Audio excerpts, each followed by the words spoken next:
sentir seul, ne pas se sentir aimé, ne pas se sentir accueilli dans un groupe, c'est quelque chose de très difficile à supporter. Les adultes le vivent, les enfants aussi.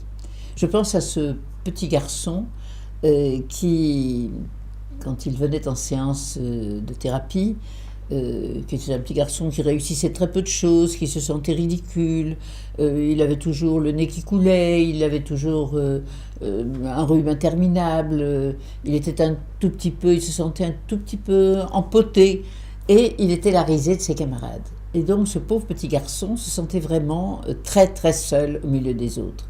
Il avait une huitaine d'années, 8 à 10 ans à peu près, et il était malheureux. Et il expliquait que vraiment tout allait mal. Alors il avait inventé un jour quelque chose de formidable. Il avait eu des bonbons et il a apporté ces bonbons à l'école. Et là, il a commencé à faire une distribution de bonbons. Et les copains, qui étaient des très mauvais copains, ont eu l'air de devenir des très gentils copains. Et ils l'accueillaient en disant « Ah, t'as des bonbons aujourd'hui ?» Donc pendant plusieurs jours, ce petit garçon a apporté des bonbons. Quand il n'a plus eu de bonbons, il a cherché quelle richesse il pouvait encore distribuer pour que les camarades soient là autour de lui et aient l'air de l'accueillir quand il arrivait.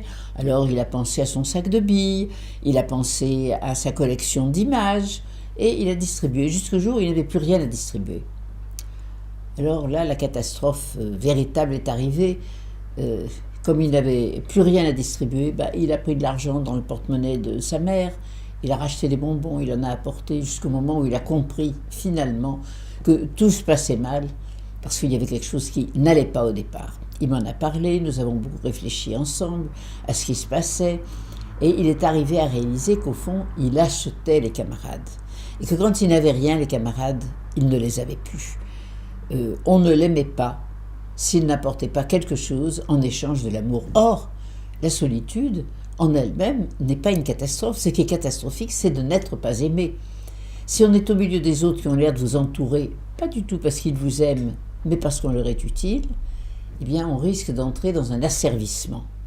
Alors ça qui a été vrai pour ce petit garçon, qui en a pris conscience, et ses parents ont fait ce qu'il fallait pour qu'il change de milieu, qu'il change d'école, que les choses soient un peu différentes, et qu'il recommence une nouvelle vie là où il était.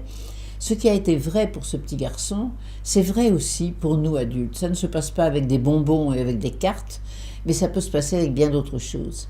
Qu'est-ce qu'on ne ferait pas pour s'entendre dire qu'on est intelligent, qu'on a rendu service, que « Ah, je t'attendais, autrement je m'ennuyais sans toi ». Et peut-être que justement on fait des choses avec lesquelles on n'est pas tellement d'accord, qui ne sont pas celles qu'on a envie de faire pour les autres. Le désir d'être entouré, qui est en réalité un désir d'être aimé, subit une étrange torsion, puisque ça devient finalement un moyen de se faire entourer en s'assujettissant. S'assujettir pour n'être pas seul, c'est perdre finalement l'amour et la signification de l'amour. C'est faire en quelque sorte un contresens sur la présence et sur la solitude. Il me semble donc important de nous apercevoir que quand nous souffrons de solitude, nous risquons de faire des contresens sur la présence des amis autour de nous, et c'est des contresens de cet ordre-là qu'il ne faut absolument pas faire, faute de quoi nous perdons sur tous les terrains à la fois.